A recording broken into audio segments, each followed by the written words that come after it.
Hi everyone, my name is Josia DeChiara, and I am an elementary school teacher in Cambridge and also used to work for Groundwork Somerville in the school gardens.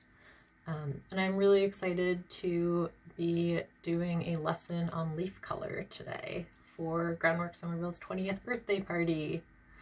There are going to be 20 different videos that you can watch for free and learn a lot of different content through these videos. But this birthday celebration is also a fundraiser, so if you are able to donate, please do. Groundwork Somerville is a really incredible nonprofit focused on urban agriculture, environmental protection, education, social justice, and health equity issues. And if you are able to donate, you are supporting some really incredible work that they are doing in Somerville and neighboring communities. And if you're not able to donate, please share these videos and maybe someone will learn something from them and maybe will also be able to donate.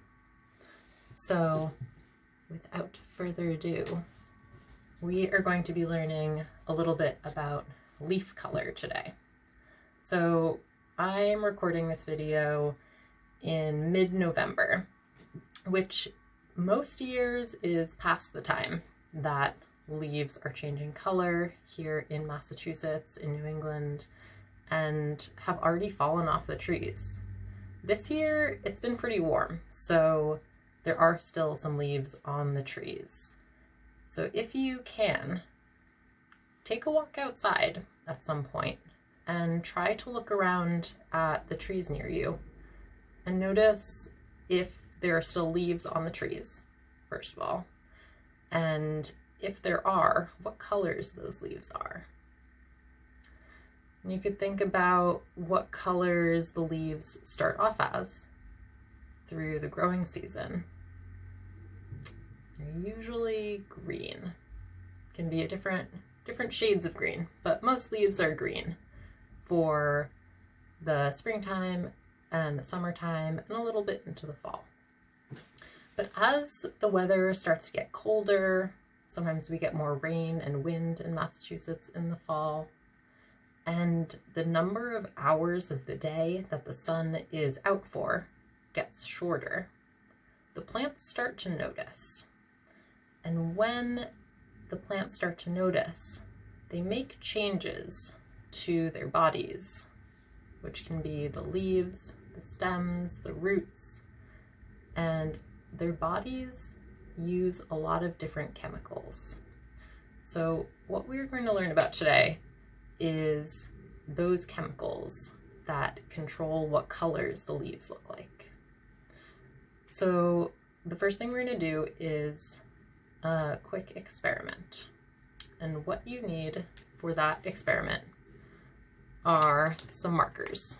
So you need a blue marker, a yellow marker, a red marker, and a black marker. And these are washable markers, not permanent. That is very important.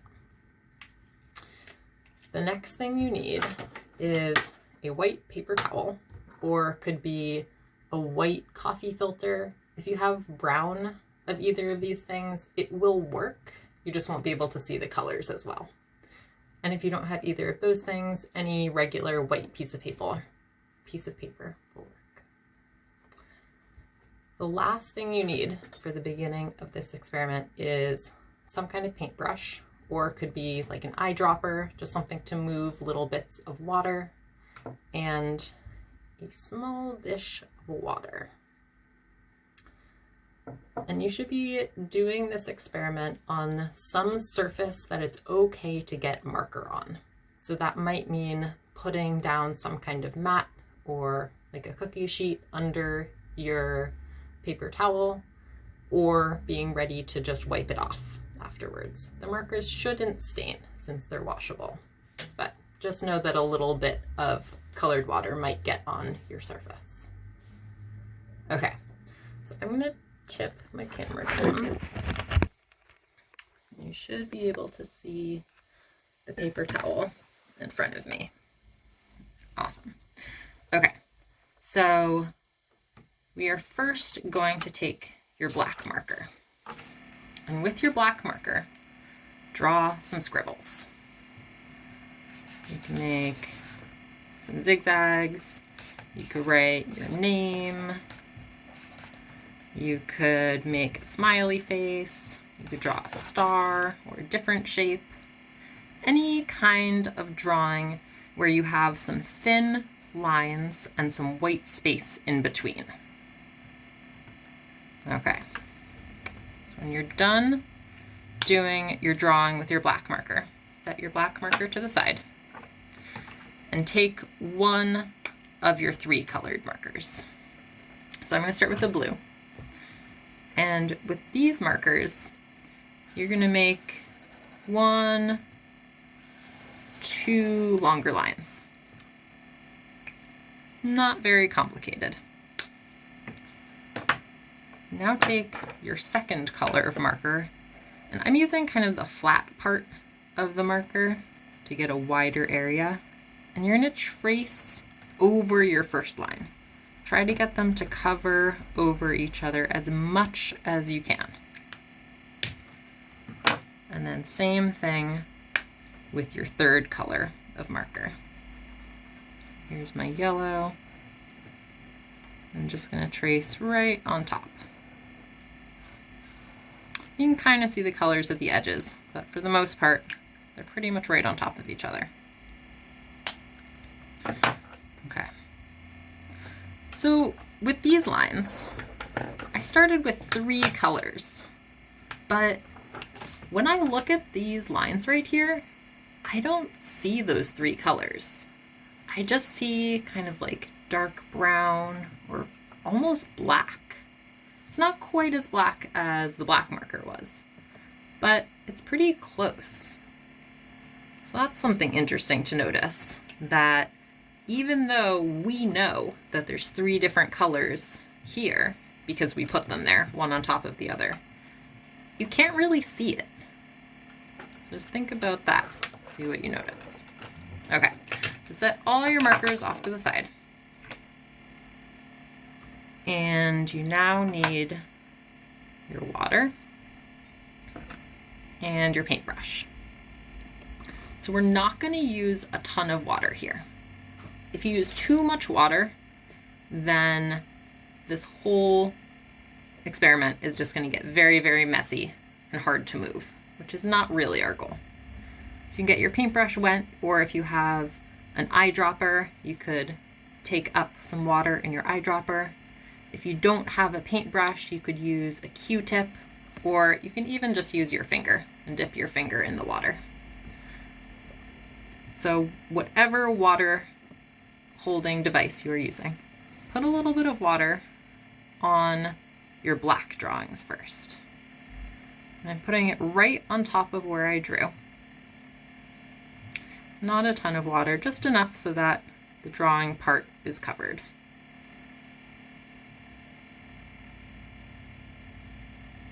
And as you cover up your black drawings, watch what happens.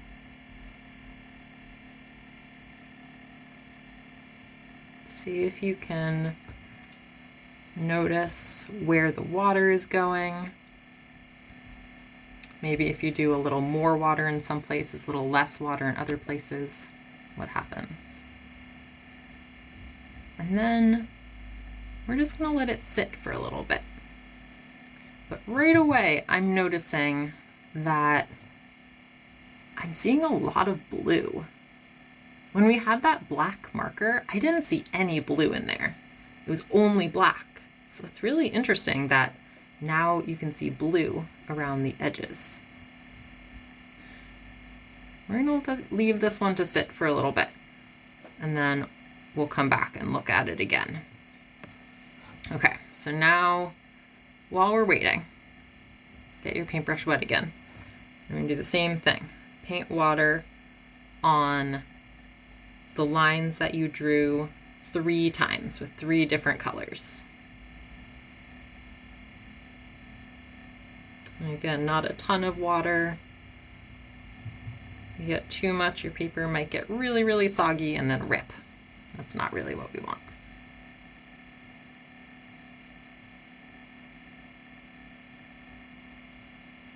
Okay, there we go. Okay, that's all the water we need. So I'm just going to put my paintbrush and water out of the way.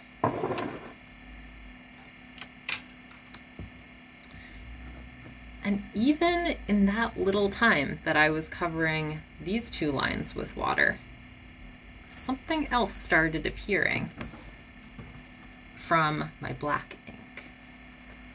I'll try to put this in the middle. Okay. I'm not sure how much you'll be able to see this on the video, but you still have pretty dark in the middle. But I'm now noticing that there's blue around some edges, and there's also some pink, like reddish pink showing up. I didn't notice that when we only had the black marker either. So we're now seeing that the black has separated out into this blue, kind of bluish green color. And then there's also some pink that was hiding in the black. We weren't able to see it just with our eyes. But once we put the water on it, the water helped the different colors to separate out and let us see them.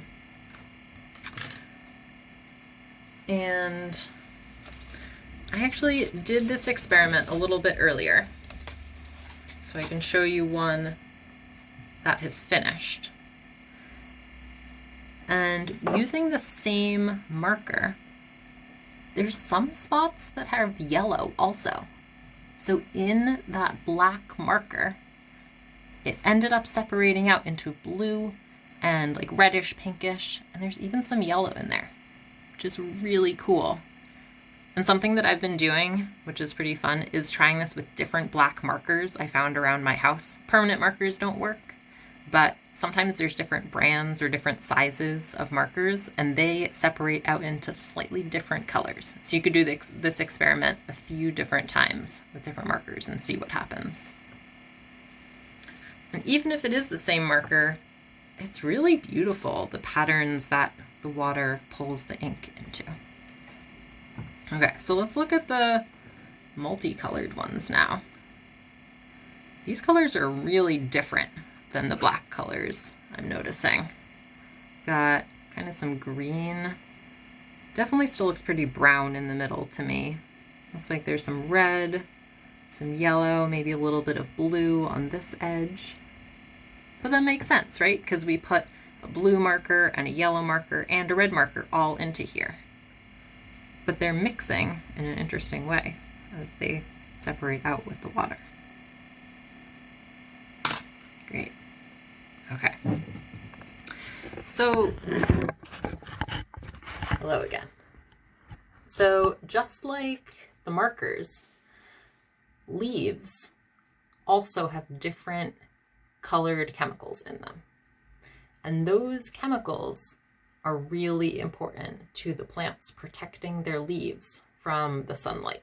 So just like people have to wear sunscreen to protect us from getting sunburned, leaves also can get sunburned, and the chemicals in them help them not get hurt, which is really important if you're a tree who's put a lot of energy into growing your leaves really big all summer long.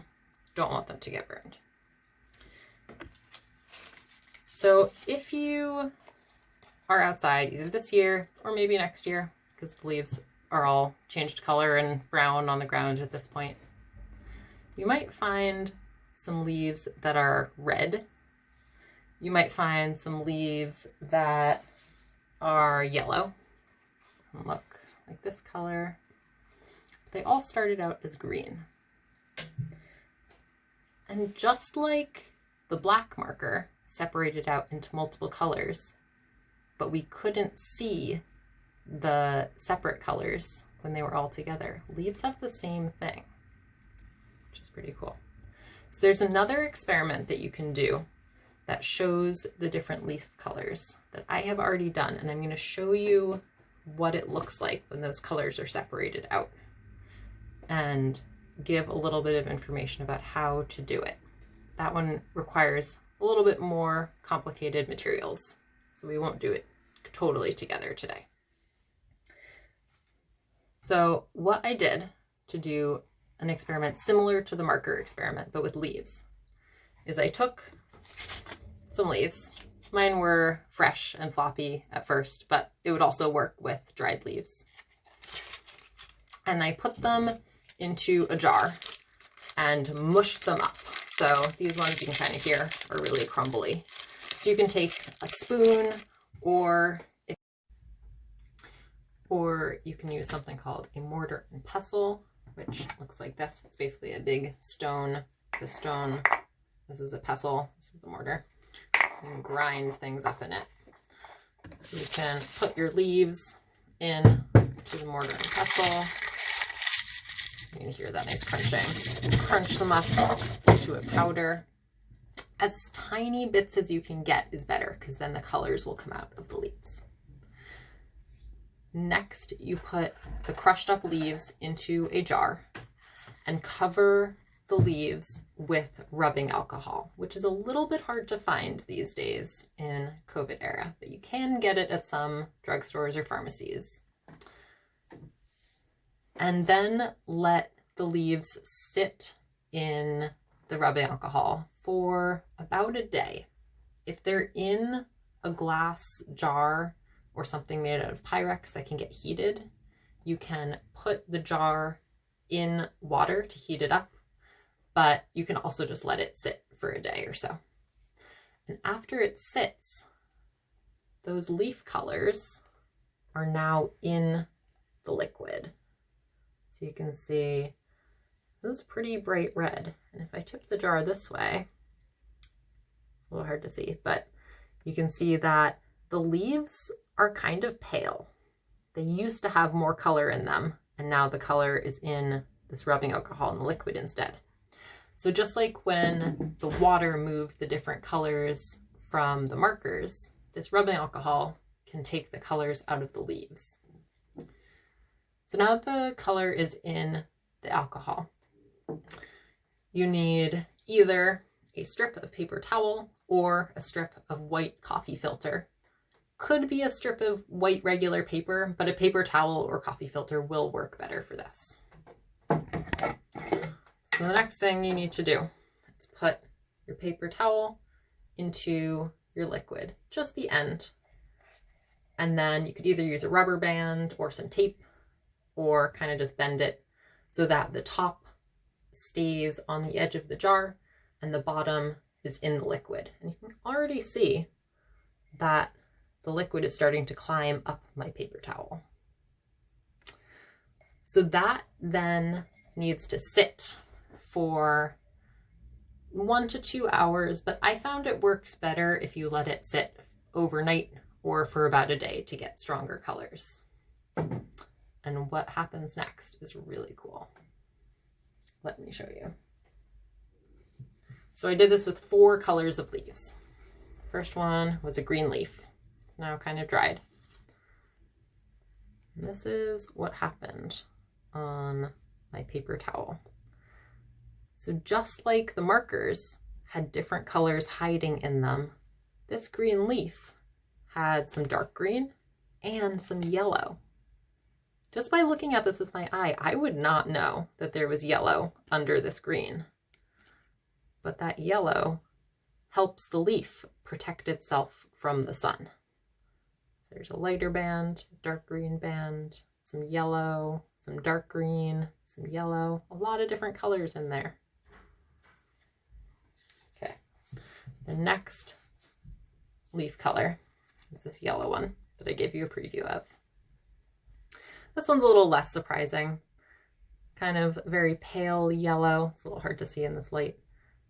Another yellow, and then a kind of orangey yellow up at the top, but all in the yellow family of colors. Still really beautiful pattern. The next leaf was a bright red leaf. Do you have any guesses what colors were hiding under the red? Let's look. Okay, so we've got kind of like orangey yellow on the bottom, a little more red, and then definitely a yellow band in here. Some more red, and then hold this really close so you can maybe see. There you go. Do you see how on this top edge it gets kind of dark? That it's a little hard to tell in this light, but that's actually green. So hiding under this red color, there was a little bit of that green chemical still in this leaf. Really cool. And the last leaf color is kind of a purpley red. And this one is similar to the other red leaf that I just showed you. It's got the orangey red, a red band, some yellow, and then again, at this top edge, there's some really dark red and then a little bit of green mixed in around the edge. So that green color, the one that this leaf is full of, is a chemical called chlorophyll. And chlorophyll is the chemical that takes sunlight and converts it, that the plant uses to convert sunlight into sugar, which is food and energy for the plant to use and grow big and strong. So if you're a tree, you really want chlorophyll. It's a really important chemical. It is what helps you get food from the sun. So you don't want that chlorophyll to be lost if you can help it. So plants have this really smart strategy where they take all of the chlorophyll out of their leaves and they suck it back up into their branches, into their trunks of the trees, and down into their roots so that it can be stored there all winter. And then when the plant starts growing again in the fall, it still has all that chlorophyll. Maybe it's broken down into other pieces, some different molecules, but it's still there. It doesn't have to make it again from scratch. It can reuse all that energy. Why would the plant not just leave its leaves on then? Why go to all the work of pulling the chlorophyll back? Well, let's think. There's a kind of weather that doesn't happen all the time anymore, but usually happens in Massachusetts in the winter. Something that's really heavy, it's usually white snow, right? So when snow falls on a tree, it's really heavy. Have you ever tried shoveling snow? It's a lot of work. And if you're a tree with a lot of really big leaves far out on your branches, heavy snow is dangerous. Your branches might break. So trees do not want their leaves to stay on all winter long because their branches might break, the leaves would fall off, and then they would lose a lot of energy, and that's not at all what plants want to do. So they have to pull all that chlorophyll, that green chemical, back up into their bodies. But when the chlorophyll leaves their leaves, they're maybe going to get sunburned. So they make new chemicals, this red chemical, which is called anthocyanin. It's a pretty fun word. And they put that out into their leaves. And when the anthocyanin is there, here's my kind of crushed up red leaf. The leaves are protected from getting sunburned because the red anthocyanin chemical keeps the leaf body safe from sun so that the plant can work on bringing all of that green chlorophyll back up into their trunks, into their plant bodies, and saving it for the next year. And then at the very end, once there's only a tiny bit of green left, either the red leaf will just fall off to the ground because it's pretty windy, or the red color will also get sucked back up into the leaf. And then all that's left is a brown leaf. And the plant will drop the leaf to the ground and go dormant So stop growing and kind of take a nap for the whole winter. Thanks for listening to this lesson, everyone. I hope that you learned something about plants and how leaf colors and leaf chemicals work. If you have any questions, please comment and I might be able to see them and respond.